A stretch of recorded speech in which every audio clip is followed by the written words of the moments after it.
Hi everyone. Today we are going to see the topic factors determining choice of channels. That means the channels of distribution. So there are different types of channels of distribution. That means direct channel and indirect channel. So here we are going to see while selecting a channel, that means whether it should be a direct channel or indirect channel, what all factors we need to consider. Just like that, we cannot decide okay, our product should be distributed through a direct channel or it should be through a middleman. All that, just like that, we cannot decide. We need to consider certain factors. So we will see one by one what are the factors. First one is product related factors. First point is product related factors. Here first we need to see whether the product is industrial product or the consumer goods. So in the earlier chapter topic we have discussed, that means industrial products will be distributed through direct channels. That means very limited channels. That means the manufacturer can sell directly to the consumers or through a limited middleman. That means maybe the one level channel. That means manufacturer, retailer, consumers. That means shorter channels can be used for distributing industrial products. So for consumer goods we can use longer channels. Okay, and also we need to consider whether the product is perishable or non-perishable. That perishability of the product also we need to consider. Definitely we know if it is a perishable goods, if you use longer channels, it will affect its quality and it will perish. So we will not be able to supply a good quality goods to the consumer. So we have to depend on shorter channels. Another one is unit value of the product. That means if the value of the product is less, better go for a longer channels. And another thing is another product related factor is complex products. That means the products which has lots of technical details involved in it, then we have to go for the shorter channels. That means maybe the manufacturer's explanation and installation help, all those may be needed. Technical help may be needed from the manufacturer for using the product and all. So we better go for the shorter channels. So the first point is product related factors. So we'll go to the next point, that is company related factors. That means company characteristics. Okay, so here mainly two things we need to consider while discussing about the company characteristics.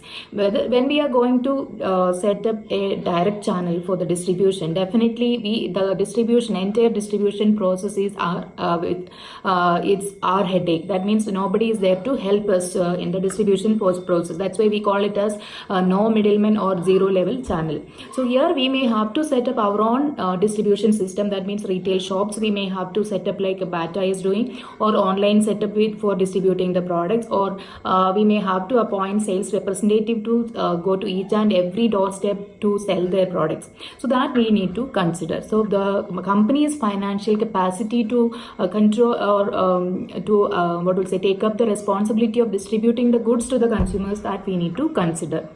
Okay, so that is one factor, like company related characteristics. Next one is when we are going to have a distribution by ourselves, we will have a control over the distribution system. But when we are giving to the wholesalers and retailers, that means when we are allowing the middlemen to do the distribution, we may not will have the direct control over the distribution system. So we will lose the control when it goes to more, when we accept or allow more middlemen in the distribution system. So company characteristics involves 2 points. That means financial capacity of the company. If you have a like a sound financial capacity, you can go for direct channels and shorter channels. Otherwise we have to depend longer channels. Other one is degree of control. Whether you need to have a proper control over your distribution system, go for shorter channels. Otherwise go for longer channels. The third point is competitive factors. So here we need to check like how when we are deciding on what type of distribution system we need to have, we will check whether how our competitors of same product line, what they are doing, what type of distribution system they are following, that we can see and decide on it. Or we will, if it is not working properly, we can decide on something else also we can try. That means longer channels. If the competitors are trying with the shorter channels, we can go for longer channels if it is not successfully done by them, or if we are feeling that is not very effective, you can go for the other source. Other channels. The next one is market factors. The fourth point is market factors. So here the market factors also will be we need to consider while deciding on the choice of channels of distribution. So here the market factors like size of the market and also the geographical concentration. Size of the market means the number of customers involved in that particular market. That means demand of the product. That means how the customers, whether if it is a large number of customers you can go for longer channels. That means if there is only the limited number of customers, better go for direct channels.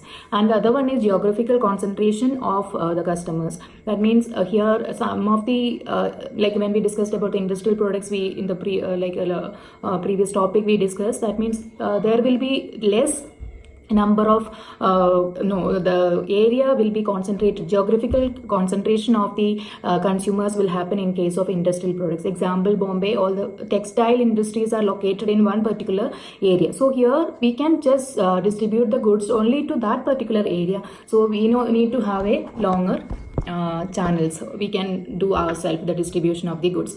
But in case of consumer good, the customers are scattered all over the world. In that case, it is not possible for a manufacturer to go and give the goods to the consumers. So there we have to depend larger channels.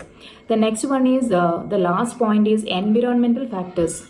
Here the economic factors of the country, economical conditions also we need to consider while deciding on the channels of distribution. So environmental factors like economic condition and legal constraints, the legal aspects of that particular country, and like there are a business cycle you may have studied in economics. That means boom, depression, recession, and so that the depression and we are going to face, like because of this present situation we may face very soon, that condition, economic condition is very like weak, economical setup is very weak. That means the customers will not be interested to spend much money on different products. So here we cannot depend on the wholesalers and retailers. We may have to sell the goods directly to the consumers and convince them, may try to attract them while selling the goods, or it is a special efforts from the side of the manufacturer is required to sell the goods. So better in those cases we can go for shorter channels. But if in case of boom or in the peak condition economic system is there, better you can depend on even larger channels. That means even wholesalers, retailers also can sell the goods to the consumers. Hope you have understood. Thank you.